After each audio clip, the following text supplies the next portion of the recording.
ಅಂತರಂಗ ತೆರೆದಿಡ್ತಿ ಅಂದ ಚಂದ ಮುಚ್ಚಿಡ್ತಿ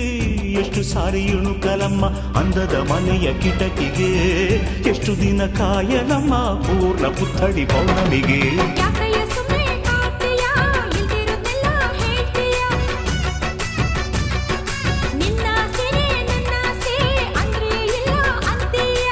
ಸಖ್ಯಾ ನಡಿ ನಡಿ ನಡಿ ನಡಿ ನಡಿ ನಡಿ ಮರದ ಮರೆಗೆ ಹೋಗುಮ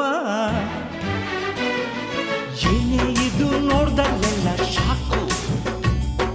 ಕಾಶಿನಾಥನ್ ಟ್ರಿಬಲ್ ಮೀನಿಂಗ್ ಜೋಕು ಹೇ ಬ್ಯೂಟಿ 440 ಬೆಳಕು ಕೊಡ್ತೀಯಾ ಇಲ್ಲ ಬೆಂಕಿ ಇಕ್ತೀಯಾ ಬೆಳಕು ಕೊಡ್ತೀಯಾ ಇಲ್ಲ ಬೆಂಕಿ ಇಕ್ತೀಯಾ ಏನೇ ಇದು ಮುಡ್ದಲ್ಲೆಲ್ಲ ಶಾಕು